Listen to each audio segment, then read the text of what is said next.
오늘 말씀은 여호수아서 3장 8절에서 10절까지의 말씀입니다. 하나님의 말씀을 제가 한 절, 여러분 한 절, 마지막 한 절은 다 같이 읽겠습니다. 너는 언약궤를 맨 제사장들에게 명령하여 이르기를 너희가 요단 물가에 이르거든 요단에 들어서라 하라.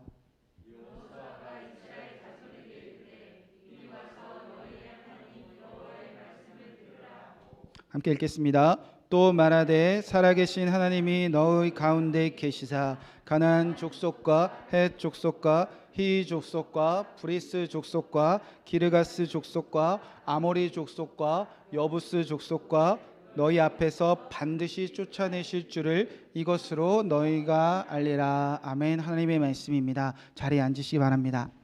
네, 오늘은 여호수아서 3장 8절에서 10절 말씀을 통해서 순종의 이론과 실제라는, 지난주보다 자연스러워졌죠? 순종의 이론과 실제라는 말씀으로 함께 은혜를 나누도록 하겠습니다.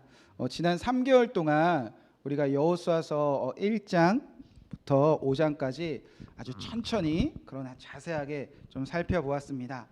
이제 6장으로 들어가기 전에요, 이 6장부터 11장까지의 큰 숲을 보고 또 그림을 그려보고 실제 전투로 들어가면 좋겠습니다. 1장에서 5장까지는 이론이라고 생각하시면 좋습니다. 요단강 동쪽에서 하나님의 나라를 위하여 가나안 전쟁을 준비하는 이론입니다. 가물가물하셔도 괜찮습니다. 필요하실 때 여러분 얼마든지 성경을 다시 읽어보시면 되고요. 또 성경을 읽다가 궁금한 내용이 있으면 유튜브에서 저희 주일 설교를 찾아보아도 좋고, 많은 주일 설교가 올라와 있어서 내용이 자세하게 기억되어져 있습니다. 그러나 지난 3개월 동안 저와 여러분 안에 이거 한 가지는 꼭 남았으면 좋겠습니다. 하나님의 나라를 위하여 우리가 해야 될 일은 오직 여호와의 말씀에 순종하는 일입니다. 하나님은 그거 하나만 1장부터 5장까지 철저하게 이론으로 계속 가르쳐 주셨다는 겁니다. 자, 옆에 계신 성도님들에게 같이 축복해 주시면 감사하겠습니다. 여호와의 말씀에 순종합시다. 자, 시작. 여호와의 말씀에 순종합시다. 네, 하나님이 이거 하나 이론으로 지금 요단강 동쪽에서 전쟁 들어가기 전에 이거 철저하게 가르쳐 주셨어요. 자, 그렇다면 1장부터 5장까지가 이론이었다면 6장부터 11장까지는 이제 이론이 실제 상황에서도 적용이 될까? 이론이 실제가 될까? 그래서 가나안 전쟁에서도 정말 순종만 하면 될까? 오늘 말씀이 그래서 순종의 이론과 실제입니다. 제가 군대에 있을 때요, 전쟁에 대비한 그 이론 훈련을 많이 받습니다. 그런데 실제 총을 쏠 수 없으니까요, 군대에서 어떻게 훈련을 하냐면요, 마네킹 같은 걸 세워놓고요, 총을 들고 입으로 빵야 빵야 하면서 훈련을 합니다. 어쩔 수 없습니다, 여러분. 실제로 총을 쏘고 실제로 사람한테 총을 쏠 수 없으니까 마네킹을 세워놓고 입으로 빵야 빵야 하면서 이렇게 뭔가 상황이 주어지면 상황을 막 해결합니다. 뭐 전방에 폭탄 난까 그러면 바바방 우리가 소리를 내야 되고요, 엎드려야 되고, 이렇게 훈련을 해요. 어쩔 수 없잖아요. 자, 20대 혈기 왕성한 남자 청년들이 마네킹 세워놓고 총은 무거워 죽겠는데 입으로 빵야 빵야 하면 여러분 훈련이 재밌을까요? 재미없을까요? 엄청 재미없어요. 제가 그렇게 군 생활이 끝날 것 같았는데, 제대하기 직전에 군단에서, 그리고 하필 사단에서, 하필 또 연대에서, 하필 또 저희 대대의 중대의 소대에 이 특별한 훈련 방법이 적용되었던 적이 있습니다. 어떤 훈련이냐면요, 그 서바이벌 훈련이 적용되었는데요, 전자 장비를 차고요, 실제로 공포탄을 쏘면 이 전파가 나가서 막 이렇게 진동이 오는, 그러니까 아이들 서바이벌 훈련하는 것을 군대에 도입한 훈련이 하필이면 군단, 사단, 연대, 중대 중에 저희에게 이제 적용이 되었어요. 왜 하필이냐고 말하냐면, 첫 번째 적용이 되면 항상 시범 훈련을 해야 돼요. 이때 왜 이게 문제가 되냐면, 이럴 때 높은 분들이 많이 오십니다. 막 스타를 다신 분들이 빨간 그 번호판하고 멀리서부터 보면요 난리가 나요. 그래서 이 훈련 장비가 도입된 때부터 부대 안에 난리가 났습니다. 3개월 정도 이론 훈련을 계속 받은 거예요. 제가 말년 병장이었는데 날벼락 같았습니다. 매일매일 깨어서 이제 훈련을 받았습니다. 문제는 높은 분들이 오시니까 뭐 연대장님, 대대장님, 중대장님, 뭐 소대장님 막 의욕이 너무 넘쳐요. 그래서 정말 이 실제 훈련, 실제 전쟁 상황처럼 우리가 연출을 하자. 그래서 너무 오바들을 하기 시작했어요. 그래서 실제로 이제 이론 훈련을 잘 받고 이제 그 훈련 상황을 이제 보여주게 되었습니다. 그래서 아침부터 깨어서 이제 준비를 하고 이제 높은 분들이 오셔서 그 훈련장에 그 산 속에 가장 높은 곳에 이제 스타분들하고 막 이렇게 무궁화를 다신 분들 이렇게 쫙 자리하고 저희는 이제 떨리는 마음으로 훈련을 했어요. 저희도 잘하면 막 포상을 갔으니까 다들 막 의욕이 넘쳤습니다. 그런데 준비한 대로 잘 진행되었다가 이제 문제가 터졌습니다. 문제가 뭐냐면 너무 실제 상황처럼 하시려고 하시다 보니까 화생방에 대한 훈련을 너무 리얼하게 준비해 놓으신 거예요. 실제로 화생방 훈련을 해보신 분 알겠지만 요만한 공간에 CS 탄이라는 것을 아주 소량 이렇게 분출을 합니다. 그래도 방독면 쓰고 잠깐 벗었다 써도 여러분 뭐 텔레비에서 보셨지만 눈물 흘리면 죽을 것 같은데 실제처럼 하기 위해서 이 부대장들이 곳곳에 CS탄을 소량이 아니라 드럼통을 여러 곳에 많이 설치해 두셨어요. 그리고 나서 이제 뭐 적진에 뭐 CS 화생방 공격이 시작되었습니다 해서 방독면을 쓴 부사관들이 곳곳에서 이제 CS탄을 다 까기 시작하고요. 그 훈련장 안에 진짜 연기가 가득할 정도로 CS탄이 뿌얘지기 시작했습니다. 여러분 저희가 분명히 화생방에 대비한 훈련이 있을 거라 갖고 방독면 그때 되면 이렇게 이론으로 너무나 들었는데 실제로 어떻게 되었을까요? 저를 포함해서 그 저희 소대원들이 다 총 집어던지고요, 방독면 다 집어던지고요, 다 울면서 바깥으로 다 뛰어나갔어요. 그래서 제가 병장이니까 끝까지 이제 체면을 지키려고 뛰지 않고 천천히 걸어가면서 불안한 마음에 눈을 딱 떠보니까 높은 곳에 계시는 분들은 어떻게 했었을까요? 그분들도 다 도망가시더라고요. 여러분 정말 그 훈련이 끝나고요, 한 달간 저희는 지옥을 맛봤습니다. 끝까지 방독면을 찼어야지 매일매일 사단장님, 뭐 연대장님, 대대장님 계속 화생방 훈련을 계속 했었습니다. 여러분 전쟁을 준비하는 훈련이 실체가 되는 것은 상당히 어렵습니다. 특별히 열심히 이론을 준비해도요, 그 이론을 훈련하는데도 이렇게 힘든데 정말 전쟁 중이라는 상황이면 어땠을까요? 한 청년을 만나게 되었습니다. 다른 교회 다니는 청년인데 아주 답답하듯이 저에게 찾아 물어봤습니다. 직장 생활이 너무 힘들다는 거예요. 그래서 하는 말이, 목사님 하나님의 말씀을 열심히 배워도요 사실은 직장에서는 쓸데없어요, 이렇게 하더라고요. 별로 쓸데없어요. 목사님 하나님의 말씀, 이 교회와 하나님의 실제로 제가 직장은 달라요. 직장은요 전쟁터예요, 얘기하더라고요. 제가 다독이면서 그래도 말씀이 쓸 때가 있겠지, 한번 순종해 보자, 뭐 이런저런 얘기할 때마다 제가 마음 다해서 이렇게 저렇게 대답을 해줬습니다. 제가 부족했는지는 모르겠지만 그 친구가 나중에 좀 짜증내듯이 저에게 이렇게 얘기하더라고요. 목사님 진짜 안 다녀보셨죠? 이러더라고요. 너무 짜증내길래 저도 짜증이 나서 서로 짜증나다가 어색하게 헤어졌던 적이 있습니다. 청년은 많이 화가 나 있었습니다. 오랫동안 교회에 다녔습니다. 모태신앙이고요, 말씀을 잘 아는 청년이었고요, 교회에서 리더도 하는 청년이었습니다. 그런데 성경으로 지식을 가지고 있고 성경으로 이론을 알고 있는데도 실제 이 교회 문 밖에 나가서 그대로 사는 것이 정말 어려운 전쟁터를 살고 있다는 마음에 어떻게 말씀대로 살 수 있어? 라는 답답함을 가지고 있었습니다. 여러분 우리가 배운 성경의 말씀이 여러분의 가정과 직장이나 학교나 누군가 앞에서 실체가 되는 것은요 상당히 어려워 보입니다.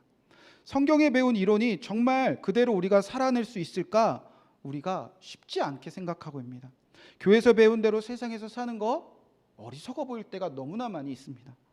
여호수아서도 이제 이론에서 실전으로 넘어가는데 정말 이 성경 속의 사람들은 이론이 실제가 되었을까? 오늘 그 질문을 한번 해보자는 겁니다. 정말 여호와의 말씀에 순종만 하면 된다, 요단강 동쪽에서 1장부터 5장까지 철저하게 배운 이 사람들이 실제로 요단강을 건너간 이 6장부터 이 11장까지 전쟁 속에서 그 원리가, 그 이론이 실제가 되었을까?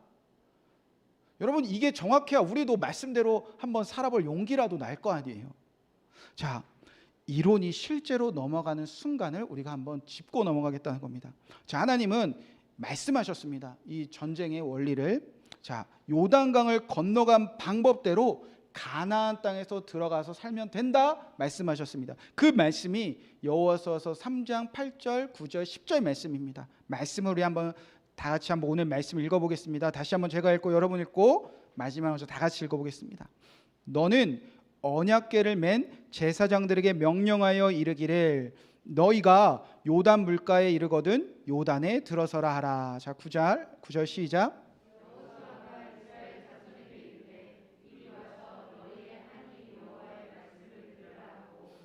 다 함께 읽겠습니다. 또 말하되 살아계신 하나님 너희 가운데서 계시사 가나안 족속과 헷 족속과 히 족속과 브리스 족속과 기르가스 족속과 아모리 족속과 여부스 족속을 너희 앞에서 반드시 쫓아내실 줄을 이것으로 너희가 알리라. 여호와의 말씀에 순종하여 요단강 건너는 순간 이것으로 다 알게 된다는 겁니다. 뭐죠? 가나안 땅 하나님이 다 이기시게 할 거야, 다 쫓아내게 할 거야. 이 요단강의 이론이 실제가 되는 것을 다 알고 이제 넘어간다는 겁니다. 자, 그래서 이 요단강의 순종의 원리가 가나안 땅에 실제로 적용이 되었을까? 우리가 한번 짚고 넘어가 보도록 하겠습니다. 자, 배경을 1장부터 5장까지가 잘 안 나오네. 자, 1장부터 5장까지가 요단강입니다. 자, 이론이고요. 그리고 이제 6장부터 11장까지가 이제 실제입니다. 자, 여기서의 이론이 여기도 정말 똑같이 적용됐을까? 그러면 우리도 한번 순종해 볼 만 하잖아요. 자, 첫 번째로 장소. 자, 이런 식으로 그리고 여기 뭐 홍해가 있고, 자, 이제 여리고성, 이제 길갓 뭐 이렇게 넘어갔다고 치죠. 자, 첫 번째 장소는 어디였을까요? 1장 5장에서 이 요단강 실제로 순종만 하면 된다 가르쳐 주신 사건의 장소. 답이 있잖아요. 자, 장소는 자, 요단강. 자, 요단강을 건너는 방법은 뭐였죠? 한번 말씀 한번 찾아보겠습니다. 말씀을 한번 보시면 여호수아서 3장 3절 말씀. 여호수아서 3장 3절 말씀 없나요? 네, 함께 읽겠습니다. 자, 시작. 백성에게 명령하여 이르되 너희는 레위 사람 제사장들이 너희 하나님 언약궤를 매는 것을 보거든 너희가 있는 곳을 떠나 그 뒤를 뒤따르라. 자, 뭐만 쫓아가라고요? 여호와의 언약궤만 뒤따라가는 삶. 자, 뭐 어렵게 말하지 말고 그냥 말씀에 순종하면 된다는 겁니다. 자, 상황이 중요하잖아요. 장소도 좋은데, 장소도 알겠는데 여호와의 언약궤 이 말씀에 순종하면 된다는 건 알겠는데 상황이 어땠냐는 거예요. 어떤 뜻이냐면요, 순종할 만한 상황이었나, 말씀대로 살기에 적합한 시기였나, 요 정도면 순종할 수 있을 만한 때였나, 그거 한번 묻자는 겁니다. 자, 상황이 어땠는가? 여호수아서 3장 15절 말씀입니다. 자, 앞에 부분만. 자, 시작. 요단이 곡식을 거두는 시기에는 항상 언덕에 넘치었더라. 어떤 뜻이냐면요, 말씀대로 살아보기에 좋은 때는 아니었다는 겁니다. 순종하기에 어려웠다는 겁니다. 최악의 상황이었다는 거예요. 우리가 교회에서 이제 말씀을 듣고 돌아가잖아요. 저도 그런 적 있는데 막 부흥회를 참여하거나 막 멋진 이런 설교 말씀을 듣거나 어떤 은혜가 받으면 딱 끝나는 순간에는 정말 이대로 살아야겠다, 막 은혜 받고 마음에 막 의욕이 넘칩니다. 그런데 집에 딱 도착만 하면 막 집이 엉망이고 막 설거지 쌓여 있고 막 빨래 막 널어져 있고 막 애들 싸우고 막 뭔가 엉망이에요. 막 몸 피곤하고 애들 말 안 듣고 막 남편이 그날따라 막 자꾸 긁고 슬슬 건들고 아내가 막 짜증나게 하고 부모님이 잔소리하고, 그러면 우리 생각해요. 오늘은 아닌가 보다. 오늘은 말씀대로 살만한 순간 아닌가 보다. 이런 상황이에요. 막 말씀대로 살고 싶은데 막 재정이 바닥나고, 말씀대로 살고 싶은데 그날따라 막 TV에서 재밌는 거 하고, 말씀대로 살고 싶은데 그날따라 막 친구에게 막 술 먹자고 전화 오고, 말씀대로 살고 싶은데 막 제 유혹이 강하고, 지금 그런 시기라는 겁니다. 상황은 최악이에요. 근데 그 최악을 어떻게 표현했냐면, 요단에 무엇을 거두는 시기? 곡식을 거두는 시기라서 무엇이 넘쳤다? 물이 가득했다, 넘쳤다. 자, 그냥 단순히 1년 12달에 물이 넘쳐서 건너기 힘들었다, 이 정도 아니라고 저희가 말씀을 통해 배웠습니다. 이 요단강 건너편 가나안 사람들은 풍요의 신인 바알을 섬기는 사람입니다.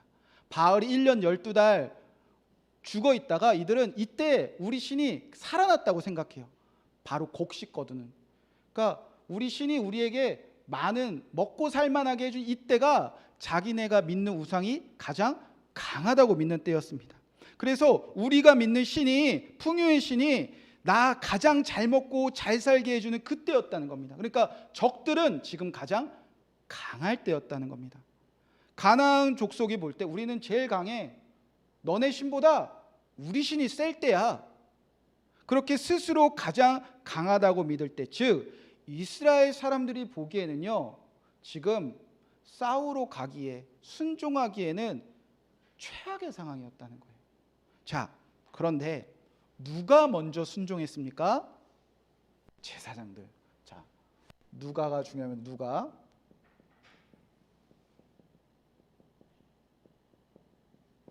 자, 한번 말씀 한번 찾아보겠습니다.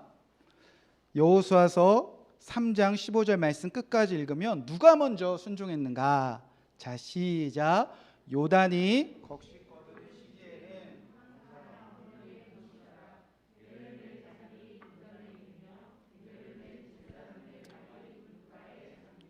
자, 누가 먼저? 제사장들. 많은 분들이 목사님, 아무개님, 왜 하필 나예요? 이런 질문 많이 하세요. 우리 남편은 아닌데, 우리 남편은 지금도 산으로 들로 놀러 다니는데 왜 나만 교회에 다녀야 돼요? 다른 집은 엄마 아빠 목사님이고 뭐 장로님이고 권사님이고 집사님이고 어머니가 아버지가 기도해줘서 편하게 교회 다니는데, 왜 나는 이렇게 전쟁터 같이 혼자 믿어가지고 시댁도 바꿔야 되고 우리 처가도 바꿔야 되고 우리 부모님 바꿔야 되고, 왜 나만 먼저 이렇게 해야 돼요? 우리 자녀들 아무도 교회 안 다니는데 왜 나부터 이래야 돼요? 남들은 다 편하게 신앙생활하는 건데 왜 나만 그래야 돼요? 우리 교회에서 왜 나 먼저요? 나 먼저요? 나요. 여러분, 축복받은 거예요. 확신하세요. 내가 제사장으로 택하고 부름받았구나. 먼저 순종할 사람은 하나님께 항상 택하신다는 겁니다. 이스라엘에게도 택하셨어요. 12명. 수백만 한 사람들 중에서 가장 곡식 거둘 때라서 물이 가장 넘치는 1년 12달 중에 가장 물이 깊었을 때 먼저 순종할 자들을 택하시고 부르셨는데 그들이 제사장이었다는 겁니다. 그래서 제사장이 먼저 순종합니다. 자, 그 결과 제사장들 12명이 순종하자, 많이도 필요 없어요. 각 지파별로 가문별로 한 명씩만 택했다는 겁니다. 그 한 사람 한 사람들이 모여서 순종하자 어떤 결과가 일어났는가? 자, 여호수아서 3장 16절 말씀입니다. 다 함께 읽겠습니다. 자, 시작. 곧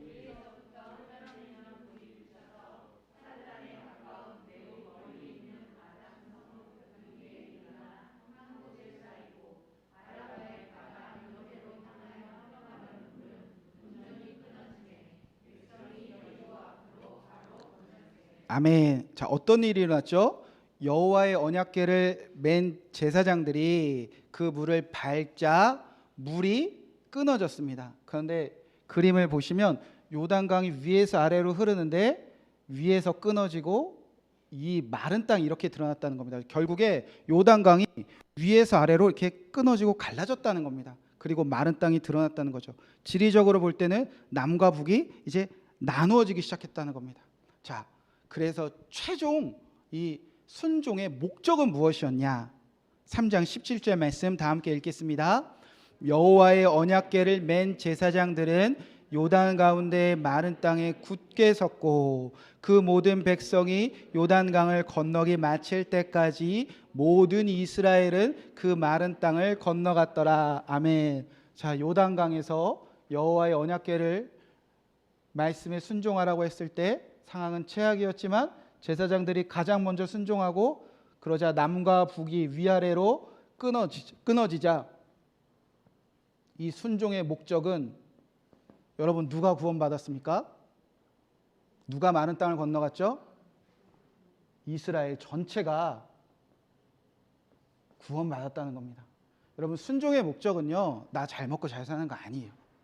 하나님이 말씀하시고 우리에게 순종하라는 최종적인 목적은요, 뭐 잘 먹게도 하시고요, 뭐 입히시기도 하시고 낮추시기도 하시고 뭐 하나님이 여러 가지 일을 할 수도 있지만 가장 최종적인 목적은요, 저와 여러분의 순종을 통해서는 항상 하나님은 생명을 구원하신다는 겁니다. 그런데 12명 순종하자 이스라엘 전체가 구원받는 놀라운 역사를 이뤘습니다.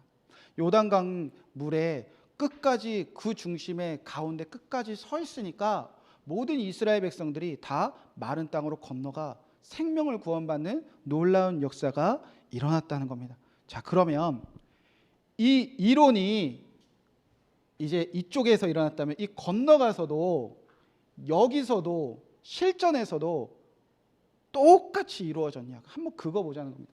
자, 6장, 7장, 8장, 9장, 10장, 11장. 먼저 대충 한번 성경을 훑어보시는 게 좋아요. 성경을 읽으실 때 한 절 한 절, 오늘 이 한 절 한 절 뭐 토식 하나도 안 끊고 내가 다 깨달을 거야. 이렇게 읽기 전에 성경을 그냥 대충 훑어보는 훈련이 되게 좋습니다. 여러분 6장에는 무슨 얘기 나오는 것 같습니까? 한번 성경 한번 펼쳐보시죠. 자, 이게 실제가 되었을까? 자, 여호수아서 6장은 어디하고 전쟁을 하죠? 자, 그냥 대충 한번 읽어보세요. 이스라엘 두두두두 어디랑 싸우는 거죠? 자, 6장은 어디의 전투? 여리고성과의 전투예요. 순종해서 이제 여리고성에서도 순종해서 어떻게 됐을까? 이런 그냥 궁금증을 가지고 그냥 넘어가셔도 돼요. 자, 7장 8장은 한 이야기입니다. 여리고성 전투가 끝나고 어디에서 싸우죠?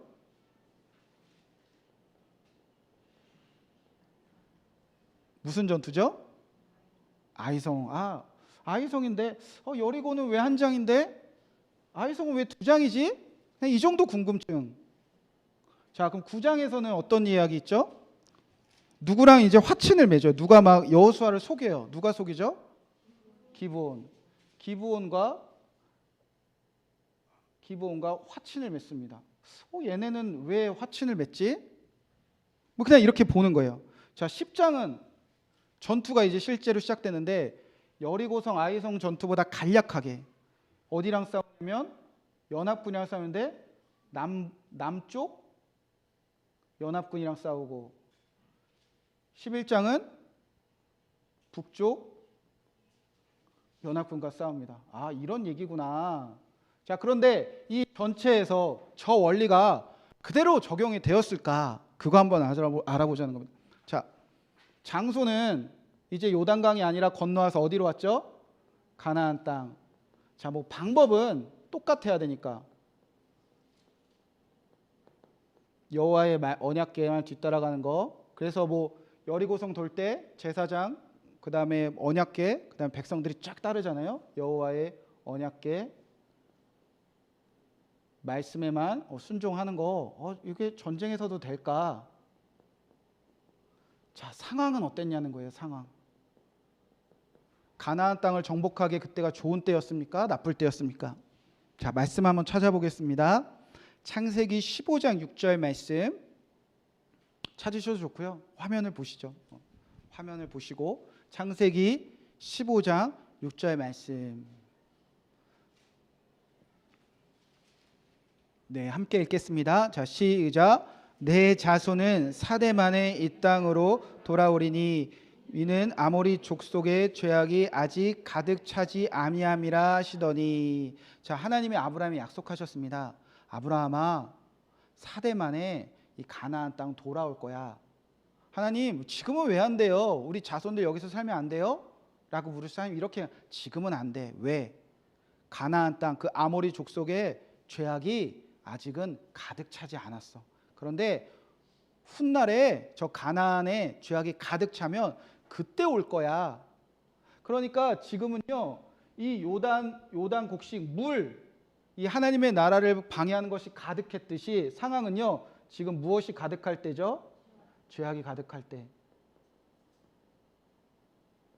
그러니까 여호와의 말씀에 순종하기 좋을 때는 아니었다는 거예요. 세상이 난리치던 때였다는 거예요. 세상이 말씀대로 살기에 가장 힘든 때였다는 거예요. 여호와의 언약궤에 순종하기에 여리고성, 아이성 이 모든 때에 하나님의 말씀에 순종하는 것 외에 다른 거 한 번도 가르쳐 주시기 없는데, 하필이면 세상은요 말씀대로 살기에 가장 악하고 가장 어렵고 가장 큰 방해가 있는 그때였다는 겁니다. 자, 그런데 누가 먼저 순종하는가? 4번이네요. 자, 누가? 자, 여기선 12명의 제사장들이었다면 여기선 누가 이 전쟁에 순종하는가? 자, 말씀을 한번 찾아보도록 하겠습니다. 여호수아서 6장 1절, 2절, 3절 말씀. 제가 하나 빼뜨렸네요. 자, 죄악이 가득한 상황도 있고, 자, 여리고성 전투만 하면 살펴봐도 6장 1절 말씀. 이스라엘 자손들로 말미암아 여리고는 굳게 닫혔고 출입하는 자가 없었더라. 어떤 뜻이냐면요, 첫 번째 전투에 이제 어떤 전투를 해야 되면 공성전이에요. 트로이 전쟁이나 여러분 안시성 전투 영화로 보셨잖아요. 전쟁 중에서 제일 힘든 전쟁이 무엇이냐면, 상황적으로 제일 어려운 게 무엇이냐면 성을 뺏는 전쟁이에요. 지금 그런 상황이라는 거예요. 이스라엘 백성들은 평야에 진을 쳤는데 이 사람들이 성에서 안 나오는 거예요. 여러분, 이런 성 뺏기 어렵습니다. 왜냐하면 이들은 지금 곡식도 비축해 놓고 이제 좀 나오고 출입하는 사람들이 있어야 첩자도 들어가고 이래야 되는데 꽁꽁 싸매서 우리 절대 안 나가. 그러니까 시기적으로는 순종하기에 어려운 상황이다. 제가 하나 빼먹은 거 다시 놓고. 자, 그럼 누가 순종했을까? 여호수아서 6장 1절, 2절, 3절 말씀 계속 한번 읽어보겠습니다. 2절부터. 자, 시작.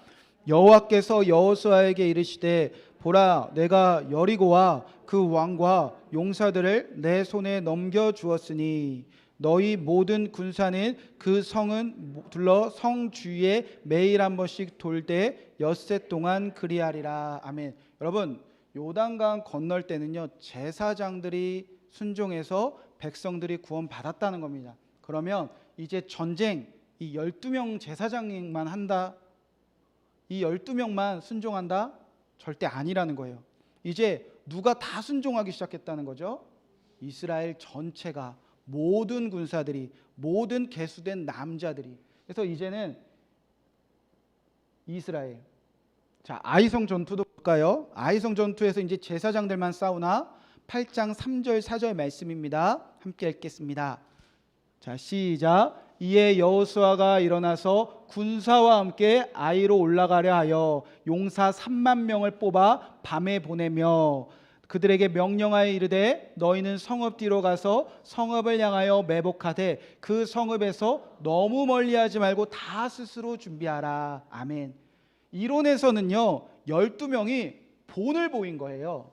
순종만 하면 돼. 본을 보였더니 이제 실전에서는요 누가 다 그 일을 하느냐? 이스라엘 전체가 했다는 겁니다. 여러분, 이게 은혜입니다. 왜냐하면 제사장이 하던 일들을 이제 누가 감당했다는 거죠? 이스라엘이. 제사장이 순종해요 구원받은 사람들이 제사장처럼 살기 시작했다. 그런 놀라운 뜻입니다. 여러분, 하나님의 말씀이 이루어지고 있습니다. 하나님이 이들을 구원하실 때 몇 명 뽑아서 제사장으로 세우는 게 아니었습니다. 제사장의 나라, 제사장 나라.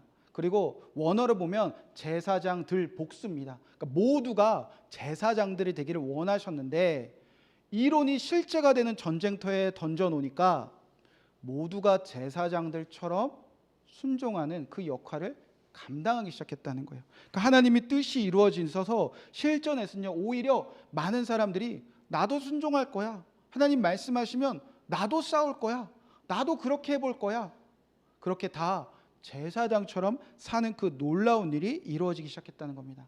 아까 왜 나만 혼자일까?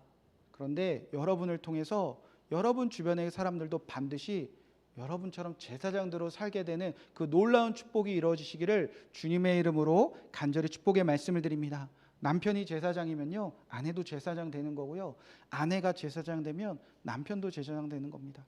부모님이 제사장들처럼 살면 언젠가 여러분의 자녀도 반드시 제사장처럼 살게 하신다는 겁니다.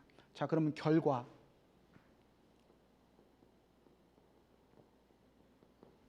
남과 북이 갈렸다면, 그래서 위아래로 나눴다면 여기도 똑같이 남북 위아래로 끊어지는 역사가 일어난다는 거예요.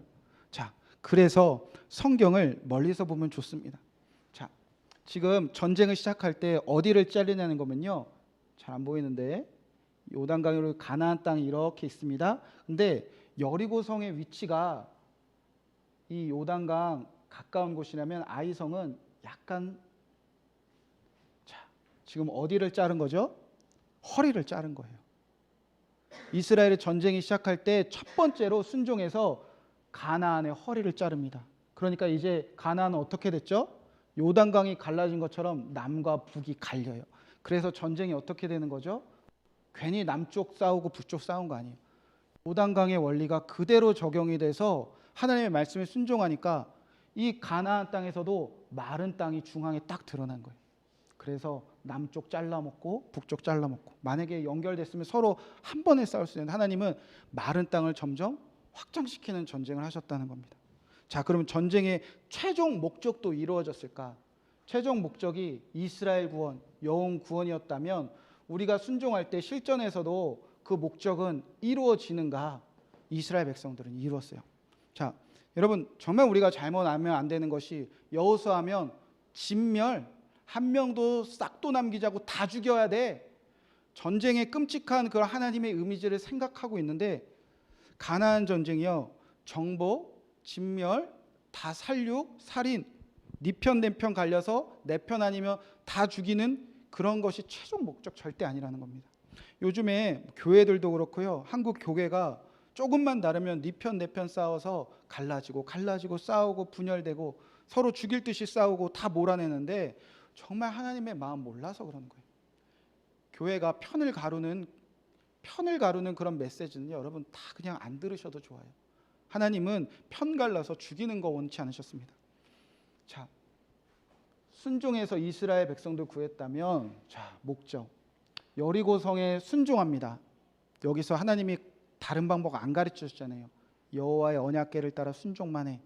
여러분, 여리고성에서 다 죽었습니까? 누가 구원받죠? 라합.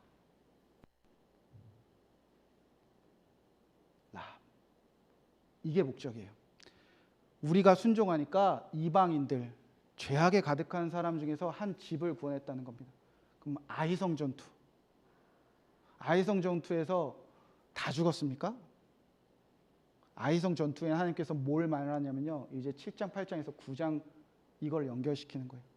한 집을 구원했던 이스라엘 민족이 순종해 보니까 한 이방 민족을 구원하셨다는 거예요. 이해되시죠? 이게 순종의 목적입니다. 똑같이 제사장이 순종하니까 이스라엘 구원했다면, 우리가 제사장이 순종하면 이방인들, 하나님 절망 몰라요. 죄로 인해 죽어 마땅한 집이에요. 그런데 집을 구원하시는 건, 그리고 더 확장시켜서 민족까지 구원하셨다는 겁니다. 자, 그러면 이제 질문, 얘네들은 왜 다 죽였어요? 얘네들은 왜 다 진멸했을까? 여러분, 이 구원에도 이 똑같은 원리가 이방인에게도 적용되는 겁니다. 여러분, 라합이 왜 구원받았죠? 여호와의 명령에 순종했어요. 한번 찾아볼까요? 왜 라합과 기브온은 구원받고 남과 북은 진멸당했어요? 하나님 왜 차별하세요? 이게 아닙니다. 라합이 이스라엘 두 명의 정탐꾼과 언약을 맺습니다. 그래서 도와주잖아요. 그래서 두 명의 정탐꾼이 얘기를 해요. 전쟁이 시작되면 창문 밖에 붉은 줄을 매세요. 가족들 다 모으세요. 이 일을 절대 누설하지 마세요. 그러자 라합이 이렇게 맹세하죠. 한번 읽어보겠습니다. 자, 시작. 라합이 이르되 너희의 말대로 할 것이라 하고 그들을 보내어 가게 하고 붉은 줄을 창문에 매다니라. 라합이 뭐라고 말했다고요? 너희의 말대로 할 것이라. 여러분, 이거는요 사람과의 사람의 맹세가 아닙니다. 이 두 명의 정탐꾼을 지금 누가 보냈죠? 여호수아. 그럼 여호수아에게 누가 명령하셨죠? 하나님. 이 전쟁의 주인은 누구시죠? 하나님. 그러니까 이 정탐꾼의 말은 누구의 말을 전하는 것과 똑같습니까? 하나님의 말. 하나님이 결정하신, 하나님이 말씀하신 거예요. 이 두 명의 정탐꾼을 통해서 붉은 줄을 매달아야 돼. 가족들 다 모아야 돼. 이 일을 누설하면 안 돼. 하나님의 이름으로 약속한 거예요. 그러자 이 라합이 너희의 말대로 할 것이라. 이거 누구의 말대로 순종하겠다는 거예요? 하나님. 똑같다는 겁니다. 여호와의 말씀에 순종해서 이 라합도 구원받았다는 거예요. 그럼 기브온 사람들 참 얍삽하지요. 살기 위해서 막 곰팡이 난 음식 갖고 오고 멀리서 온 척하고 막 의복 찍고 그러고 나서 속여서 화친을 맺습니다. 여호수아가 나중에 알게 되었어요. 근데 여호수아가 돌릴 수가 없었어요. 왜? 내 약속이 아니라 하나님의 이름 약속했으니까. 그래서 여호수아가 이제 얘기합니다. 어떤 얘기를 하냐? 자, 너희가 나를 속였다. 그래서 너희에게 이런 일을 해야 된다. 너희는 평생 하나님의 집을 위하여 나무와 물을 깃는 자가 되어야 된다. 하나님의 이름으로 명령한 거예요. 그러자 기브온 사람들이 어떻게 대답합니까? 여호수아서 9장 25절 말씀입니다. 함께 읽겠습니다. 자, 시작. 보소서, 이제 우리가 당신의 손에 있으니 당신의 의향에 좋고 옳은 대로 우리에게 행하소서 한지라. 당신 원하는 대로 우리 다 하겠습니다. 여호수아 따르겠다는 거예요. 여호수아에게 말씀하시는 하나님의 말씀에 순종하겠다는 의미입니다. 그러니까 이방인들도 똑같아요. 하나님의 말씀에 순종하겠다는 결단만 있으면 누구든지 다 구원하시겠다. 그럼 얘네 왜 다 진멸하신지 아시겠죠? 이들은 이렇게 하나님이 죄악을 다 진멸하시면서 누구든지 집이 라합의 집이든 민족이든 하나님의 말씀대로 따르겠다는 사람을 구원하는 것을 보면서도 끝까지 여호와를 믿지 못하고 여호와의 말씀대로 살지 않겠다는 사람들이 죽은 거지 하나님은 다 죽이시지 않으세요. 자, 예수님의 몸된 교회가 왜 이렇게 흔들릴까? 여러분, 교회 흔들리는 이야기들을 왜 이렇게 많이 볼까? 성경에서는 교회는 반석 위에 세워졌고 음부의 권세가 이기지 못한다고 했는데 교회가 왜 작은 일에도 이렇게 흔들리는 것을 우리가 많이 듣게 될까? 첫 번째로는요, 죄를 끊어내는 노력도 없었다는 거고요. 두 번째로는요, 여호와의 말씀에 순종하겠다는 고백, 결단도 없이 그냥 사람들 모으는 게 급급했던 한국교회 문제들이 이제 드러나는 거예요. 이 사람이 말씀을 듣고 저 말씀대로 살겠습니다. 그렇게 약속해도 살기 힘든데 그런 고백 하나, 그런 간절한 정말 결단 하나 없이 그냥 오세요. 그냥 오세요. 그냥 오세요. 그냥 오세요. 그렇게 교회 안에 죄를 끊어내고 여호와의 말씀에 순종하겠다는 고백이 없어서 교회가 흔들리는 거. 그 한국교회 문제가 이제 우리 안에 드러나고 있다는 겁니다. 자, 그럼 마지막 한 가지. 왜 아이성은 2장일까? 자, 누구든지 하나님을 믿고 하나님의 말씀에 순종하면 구원받고 누구든지 하나님을 믿지 못하는 말씀에 불순종하면 구원받지 못한다. 자, 이 원리는 누구에게도 적용된다는 거죠? 이 이방인뿐만 아니라 우리에게도 똑같이 적용된다는 거예요. 이 아이성 전투 때 하나님의 백성도 불순종했습니다. 그래서 여리고성은 가장 강한 성인데도 심플하게 한 장이에요. 근데 하나님의 백성들이 불순종하니까 얘기가 길어져요. 상담을 하다 보면 성도님과 이야기 나누면 막 인생이 막 스펙터클하고 막 파란만장하고 우와 우와 막 이런 성도님들의 삶의 이야기를 들을 때가 있어요. 막 얘기가 끝이 없어요. 우여곡절이 정말 많으세요.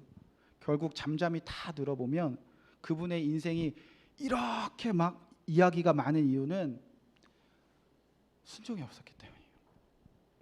그런데 반면 성도님들 중에 정말 심플하게 살아오신 분들이 계세요. 저는 뭐 별 일이 없었어요. 저는 그냥 뭐 그래요. 근데 사실 이런 분들의 삶을 잘 들여다보면요, 순종하며 살아오신 분 많으세요. 젊었을 때 저는요, 교회, 집, 직장, 다시 교회, 집, 직장, 전 이게 뭐 전부예요. 목사님, 저는요 아침에 뭐 새벽 기도하고 애들 밥 차려주고 남편 보내고 다시 성경 보다가 그냥 밥 먹다가 잠깐 낮잠 자다가 저녁에 기도하다가 남편 오면 밥 차려주고 다시 예배하다가 그냥 자요. 뭐 내일도 똑같아요. 내일 똑같아요. 뭔가 삶에 뭐 사실 별게 없어요. 근데 이런 분들의 삶을 보면요, 왜 파란만장한 일이 안 벌어지냐? 순종했기 때문에. 여리고성처럼 간단해요. 매일매일 조용히 돌다가 기적을 경험하는 거. 저도 목사가 되기 전에는요, 할 얘기가 너무나 많아요. 하지 못할 얘기가 너무 많아요. 근데 목사 되고 나서, 그리고 목사가 되고도 순종했을 때면요, 아주 삶이 간단해요. 교회 갔다가 집 갔다가 교회 갔다가 집 갔다가 한의원 한번 갔다가 집에 갔다가 이거 뭐 제이마트 갔다가 교회 갔다가 집에 이거 뭐 애들 준비하면서 사러 드림 디퍼 뭐 이거 외에는요 없어요. 근데 순종하기 싫을 때는요, 괜히 여기 기웃거리고 저기 기웃거리고. 하나님의 말씀에 불순종했었으면 하나님의 백성도 그러자 얘기가 길어지는 거예요. 그러자 뭐 아간이 범죄하죠. 탐욕해서 하나님의 말씀 전리품 몰래 취하죠. 뭐 전쟁에 지죠.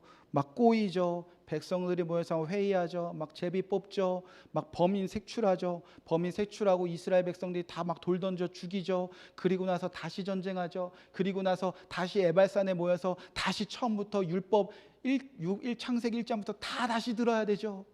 복잡해진다는 겁니다. 그리고 나서 결국 하나님 이거 하나 말씀하시면, 하나님의 백성이던 이방인이던 누구든지 하나님의 말씀에 순종하면 살 것이고, 누구든지 하나님의 말씀에 불순종하며 설사 하나님의 백성이라도 죽임 당할 것이다. 우리가 하나님의 말씀에 왜 순종하죠? 하나님 믿기 때문에 아닙니까? 결국 믿음의 문제로 하나님은 죽고 살고를 나누셨다는 겁니다. 자, 이것이 이론이 실제가 된 전쟁의 전부입니다. 하나님은 이것으로써 너희가 알리라, 정말 알았다는 겁니다. 자, 그러면 적용입니다. 여러분의 장소는 어디입니까? 누군가에게선 집일 수도 있고요, 직장일 수도 있고요, 우리 어린아이들은 학교와 뭐 유치원, 뭐 어린이집일 수도 있습니다. 장소만 다를 뿐이지 우리는 세상 속에서 지금 어쩌면 하나님의 나라를 위하여 오늘도 전쟁과 같은 삶을 살고 있습니다. 그 자리에서 사는 방법, 언제 어디서나 누구를 만나도 똑같습니다. 오늘 들은 여호와의 말씀에 지난주 말씀처럼 최고의 순종 한번 해보는 거예요. 상황이 얼마나 안 좋습니까? 아무도 안 도와주죠. 혼자 하는 것 같죠? 체력적으로 안 좋죠. 뭐 건강도 안 좋죠. 유혹도 많죠. 우리의 상황은 좋은 적 한 번도 없어요. 그러나 누가 이제 여기 이스라엘도 아니고 제사장도 아니고 내가 예수님과 함께 내가 순종해 보면 결과는요, 여러분을 괴롭혔던 요단과 여러분을 괴롭혔던 죄악들 다 남과 북으로 위아래로 다 끊어지고 그 땅에 마른 땅이 드러나고 결국에 여러분을 통해서 누가 구원받는다는 거죠? 여러분 누구 구원하고 싶으세요? 그 여러분의 머릿속에 떠오르는 그 모든 사람들이 다 구원하신 하나님의 놀라운 역사가 일어난다는 겁니다. 순종의 이론은 반드시 실제가 되어진다는 겁니다. 저와 여러분이 배운 그 모든 하나님의 말씀에 순종하며 그대로 이루시는 하나님의 놀라운 그 역사함을 통해서 많은 생명을 구원하시는 한 주간의 삶이 되시기를 주님의 이름으로 간절히 축복의 말씀을 드립니다. 이 말씀 붙잡고 우리가 찬양으로 고백하겠습니다. 전쟁은 우리에게 속한 것이 아니라 하나님이 하십니다. 우리는 오직 하나님의 이름을 찬양하며 순종하는 것뿐입니다. 그 마음 가지고 세상 유혹과 시험이 우리에 몰려들 때에 우리의 힘으로 어찌할 수 없네. 함께 찬양하겠습니다.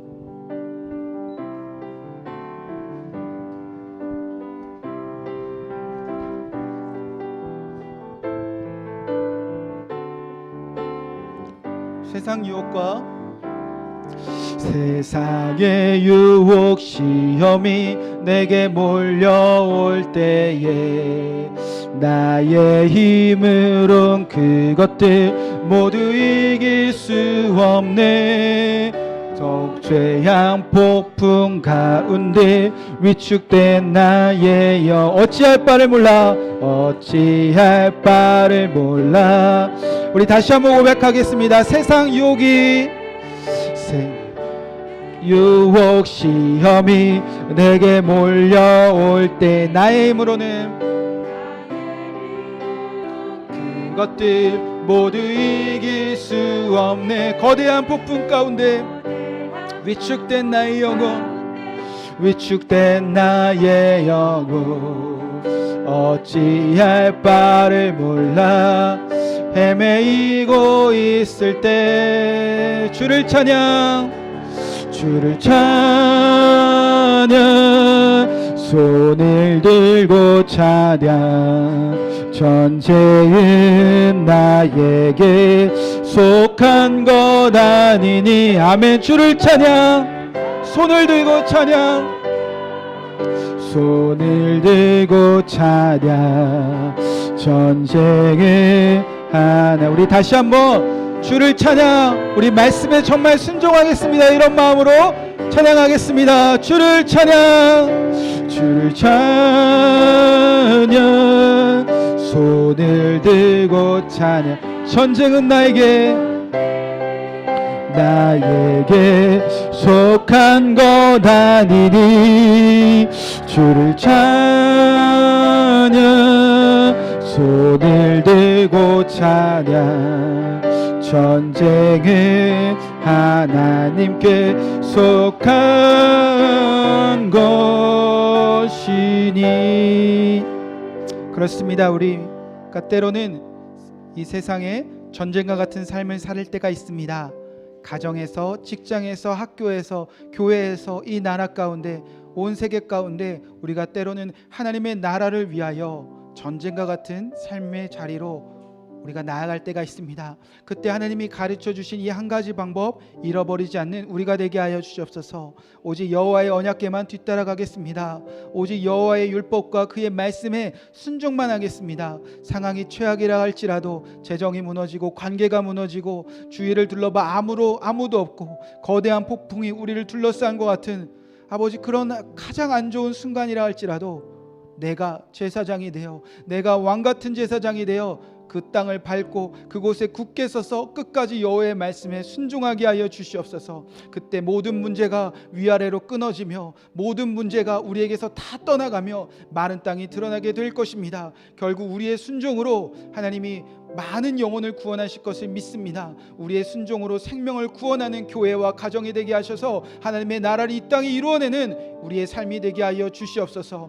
순종하는 마음으로 하나님께 예물을 올려드린 가정과 그의 손길들 기억하여 주시옵소서. 모든 재정적인 문제가 다 끊어지게 하시고 하나님의 나라를 위한 마른 땅이 드러나 베풀고 나누며 돕고 섬기는 일에 부족함이 없는 가정과 우리 교회가 되게 하여 주시옵소서. 이제는 우리 주 예수 그리스도의 십자가의 은혜와 그 아들 아낌없이 보내신 하나님의 사랑하심과 성령의 교통하심이 이제 언제 어디서나 순종하겠습니다. 그 믿음으로 돌아가는 모든 성도들과 그의 가정과 그의 사랑하는 자녀들 위해 예수님의 핏값으로 세우신 더 처치 교회 위에 지금부터 영원토록 함께 하시기를 간절히 축원하옵나이다. 아멘.